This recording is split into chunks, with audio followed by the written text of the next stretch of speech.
大家好，欢迎来到听书学史。今天我要给大家介绍由心理咨询师 Martha 所著的《奇迹开关的案法：通过潜意识实现梦想》这本书。今天视频的内容包括以下2个部分：第一，每天只要花1分钟，就能吸引好运并发生奇迹的通过无意识实现梦想的方法；第二，那些身边总会发生奇迹的人，都是每天1分钟就能做到的这个习惯。首先是第一部分，每天只要1分钟就能吸引好运、发生奇迹的通过无意识实现梦想的方法开始讲解吧。首先要介绍的，能够吸引好运、发生奇迹、通过无意识实现梦想的方法是清晰地想象自己成功的样子。那么，各位现在是否正在过着理想的人生呢？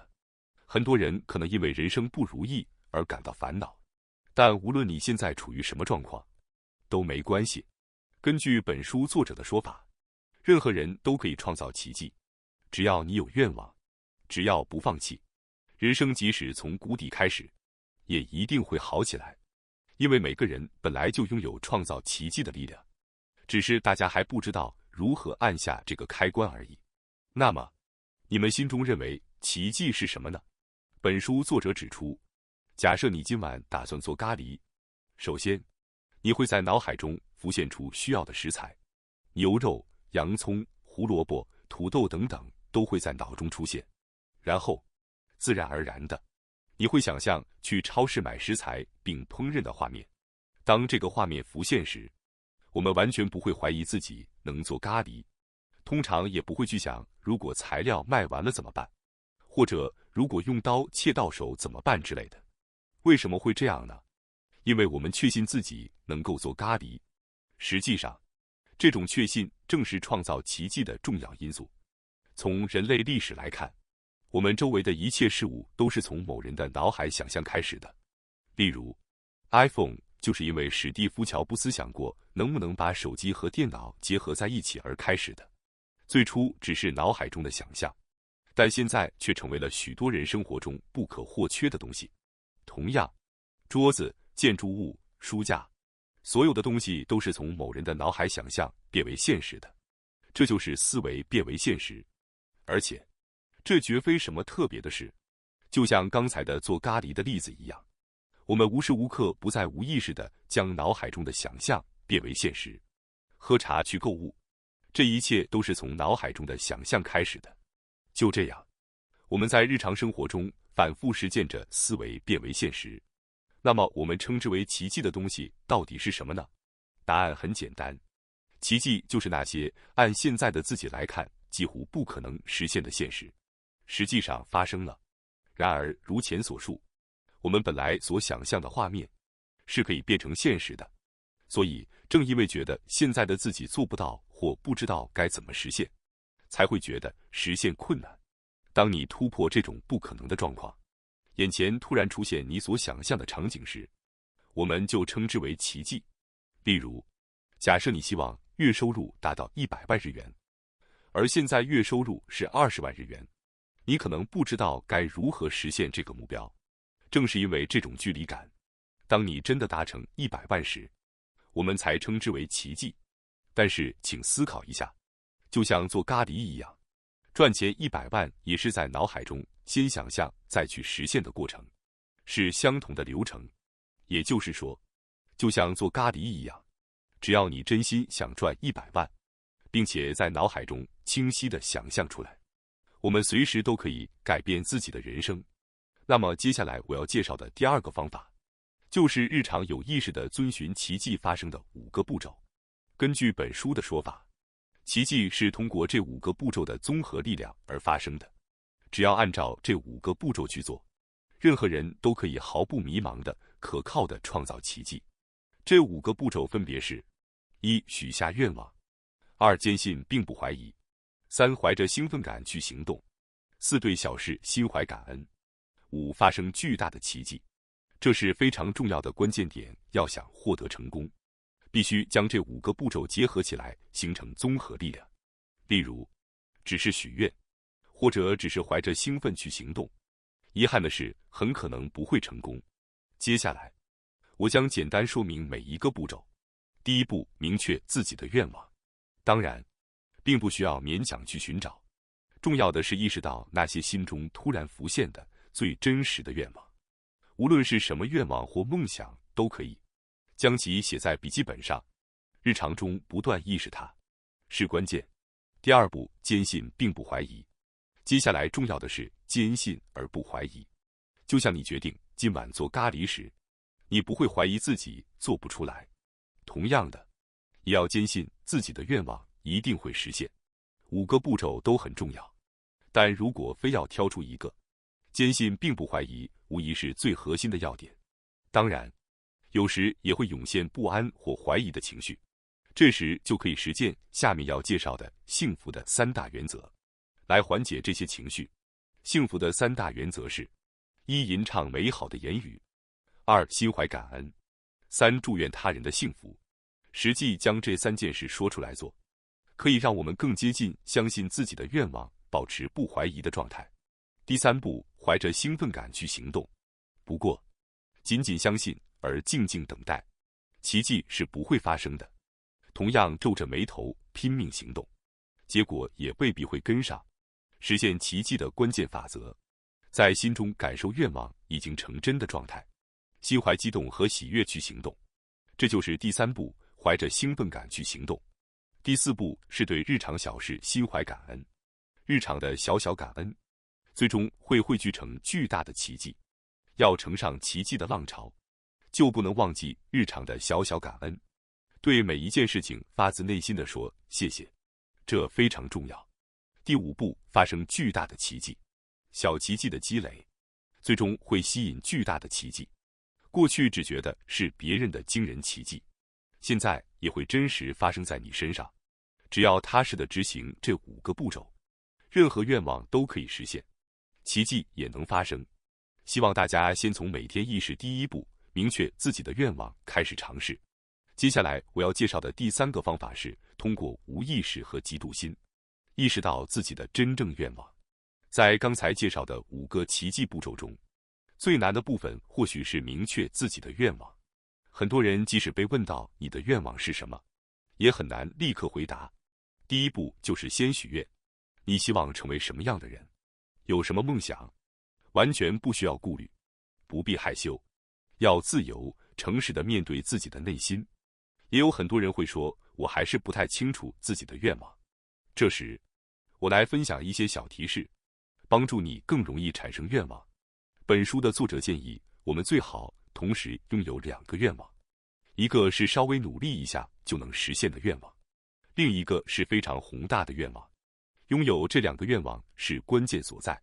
例如，如果你现在月收入20万日元，想要达到30万日元，这就是稍微努力就能实现的愿望。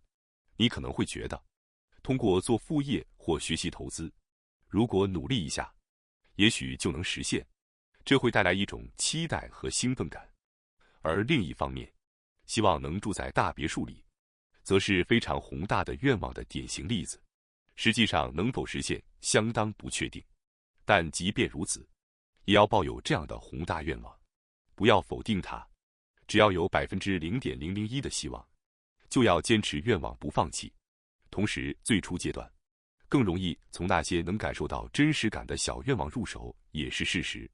因此，虽然心中怀有住别墅这样的宏大愿望，但可以先从更贴近现实的愿望入手。正如前文所说，通过积累小奇迹，我们终将能够创造出大的奇迹。因此，为了实现宏大愿望，日常实现小愿望的意识非常重要。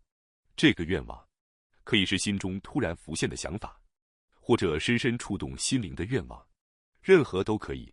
当然，从现实角度来看，可能有些愿望看起来不太可能实现，但是这些梦想也可能以意想不到的方式实现。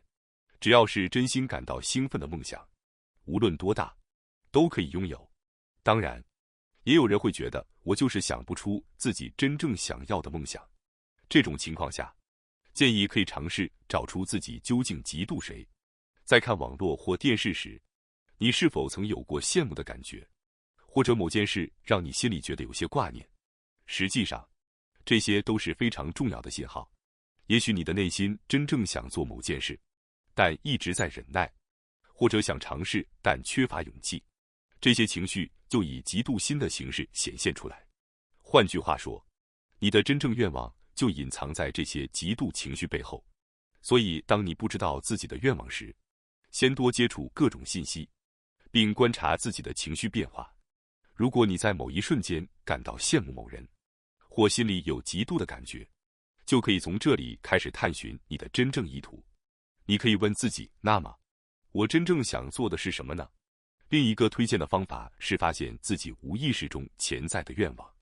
我们的内心有2种意识，显意识平时可以意识到的部分，潜意识自己难以察觉的部分。实际上，在人生中，潜意识对我们影响更大。本书的作者指出，潜意识是全知全能的，拥有以意想不到的方式实现一个人真正愿望的力量。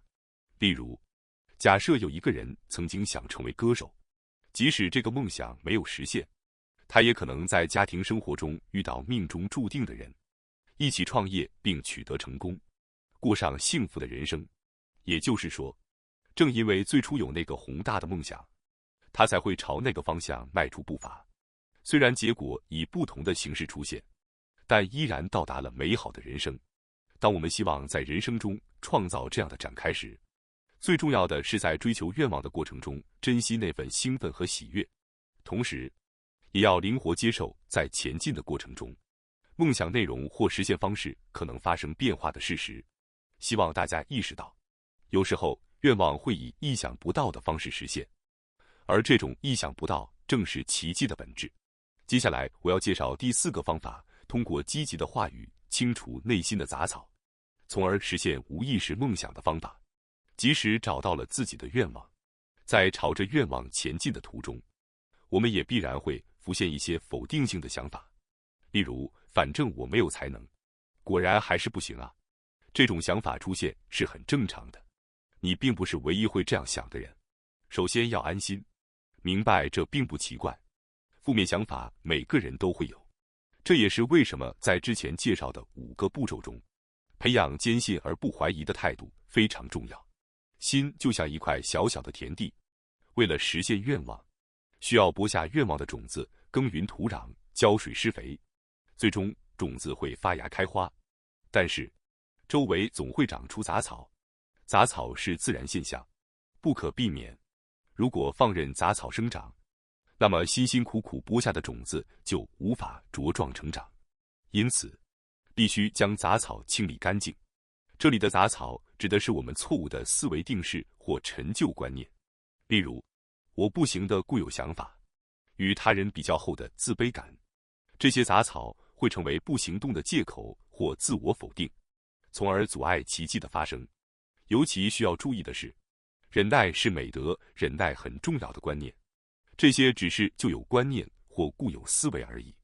一旦意识到这一点，无论年龄多大，都可以逐步消除陈旧观念。关键是，当负面想法涌现时，要迅速切换自己的情绪。本书作者推荐的方法是消除语言。所谓消除语言，是指用积极的话语覆盖干扰愿望实现的负面想法，就像魔法一样。例如，如果你想放弃，心想反正不可能，就用我可以做到来打消它。如果担心会失败，就说我一定能成功。如果觉得不适合自己，就改说这正适合我。当负面想法出现时，就用积极的话语将其打消。有人可能会怀疑，真的这么简单就能改变吗？但即便半信半疑也没关系。重要的是，一旦发现杂草，就立即拔掉，否则杂草会越长越多，心这块重要的田地就会荒芜。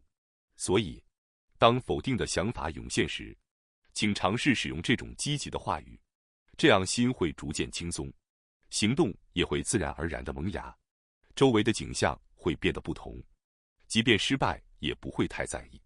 希望大家从现在起，把心中的怀疑杂草清除，培养美丽的花朵。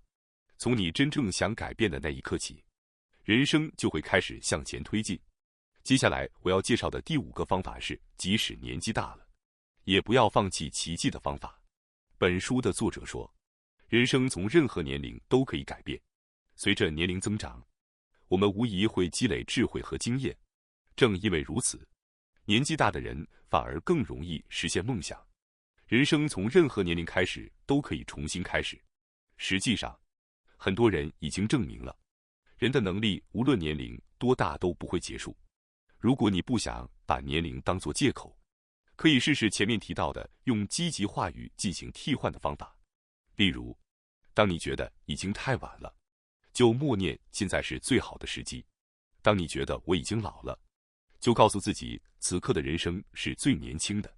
年龄根本无关紧要，无论过去如何，你都可以从现在这一刻开始改变人生。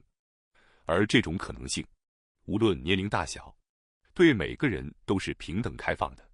所以，那些我太老了的心理杂草，请在这一刻拔掉。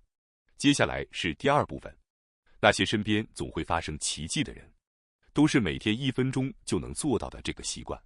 在接下来的内容里，我会不断向大家介绍一些可以让幸运成为你伙伴的习惯。如果你觉得某个方法不错，请尽快尝试把它融入到自己的生活中。首先要介绍的第一个奇迹习惯是睡前写感恩笔记，每天只需1分钟，就能吸引幸运。之前我提到过，幸福的3大原则之一就是感恩。感恩就像提前感受到奇迹一样，通过感恩，你的愿望更容易实现，奇迹也更容易发生。当你养成日常感恩的习惯时，你会发现真正值得感恩的事情会接连出现。尤其是睡前的感恩，拥有强大的吸引奇迹的力量。这是因为，临睡前大脑的脑波处于 alpha 波状态，情绪容易进入潜意识。举个例子，有没有人睡前读恐怖小说，结果做噩梦？这是因为睡前接收的信息会强烈影响潜意识。在睡眠期间，潜意识一直在运作，所以即便白天过得再糟，如果你在睡前的10分钟里保持良好的心情，这份好心情就会持续整个睡眠过程。本书推荐的方法就是感恩笔记，用什么笔记本都可以。每晚睡前写下10件自己感到感恩的事情。如果晚上写起来困难，或者睡前太累，早晨写也可以。但如果想更充分地利用潜意识，晚上写效果最好。理想情况下，每晚写10条感恩事项。但如果某天实在写不出10条，记住3条也足够。不要因为今天做不到而责备自己，从能做到的事情开始，快乐地坚持下去。实在很难时，只写几个关键词也可以，关键是保持习惯。奇妙的是，当你养成了感恩的习惯后，每天自然就能轻松写出大约10条感恩事项。你会带着真是感恩啊的幸福心情入睡。在遇到不顺心或心情不佳的日子，睡前的感恩还能帮助你重置心情。第二天早上，你也会精神焕发，心情愉快地醒来。接下来要介绍的第二个奇迹习惯是每天只需1分钟，许下祝福他人幸福的愿望的奇迹习惯。就像感恩一样，祝福他人的幸福也是改变人生的契机。祝福他人的幸福，只要在心里想一想，就能立即开始，而且能给人生带来巨大变化，性价比非常高。但其实，不管是谁都可以，家人、朋友、小区的邻居都可以，不仅仅是身边熟悉的人，把你所见到的所有陌生人的幸福都真心祝福一下。当你把这个习惯养成后，奇妙的事情会发生。你祝福他人的幸福时，你自己也会越来越幸福。尤其推荐的是，甚至祝福那些你不喜欢的人也幸福。心理学研究表明，我们的潜意识是没有主语的。没有主语意味着潜意识里不会区分我还是某某，也就是说，潜意识不会区分自己和他人。这正是为什么祝福他人幸福会反过来带来自己幸福的真正原因。不过，实际上要祝福职场上不喜欢的上司或关系一般的家人幸福，可能会觉得困难。这种情况下，可以先从形式入手。只要想祝福他人幸福也会让我幸福，哪怕只是形式上，也可以默默地在心里说希望这个人幸福。所以，一开始即使勉强也没关系，尽量去祝福对方的幸福，最终，这份祝福会回到你自己身上。这种方法特别适合自我否定感强的人，因为自我否定感强的人很难去祝福自己的幸福。但如前面提到的，潜意识没有主语，也就是说，祝福他人的幸福等同于祝福自己的幸福。即便是自我否定感强的人，也能祝福他人的幸福。所以，这是一种间接祝福自己幸福的有效方法。只要持续祝福他人的幸福，人生自然会好转，自信也会随之增长，这样自我肯定感会提升，你也会自然开始祝福自己的幸福。另外，潜意识不会区分想象和现实。比如，有人告诉你现在把柠檬放进嘴里，即便你没有真的柠檬，仅仅想象也会产生唾液。这说明人类潜意识的能力非常强大，甚至能影响身体。所以，请善用这种潜意识的力量，让自己的人生不断好转。接下来要介绍的第3个奇迹的习惯是在无人看见的地方对人或事物行善的习惯。当你能祝福他人的幸福之后，下一步就可以挑战实际去对人行善。在心里祝福他人很容易，但真正去对别人行善则需要行动，所以门槛会稍高一些。可能有人会觉得有点害羞，担心别人会觉得奇怪。这种情况下，可以从不需要主动与人互动的小善举开始，比如稍微多按一会儿门，让身后的别人先通过，顺手捡起地上的垃圾，之后再丢掉，这些都可以。当你习惯了不直接接触他人也能行善之后，可以进一步尝试用关怀的言语对人表示体贴，或者表达感恩，从能做到的小事开始实践。实际上，在日常生活的任何地方都有机会行善，在家里，在工作场所，在超市，不管哪里都可以。奇妙的是，只要你有意识地想着行善，机会自然会出现。通过这样做，你的运气会提升，奇迹也更容易发生。最重要的是，对人行善本身就让自己感到愉快，而行善的对象不仅限于人。例如，成功人士常说，离开酒店房间时，会把房间整理好，让工作人员打扫更方便。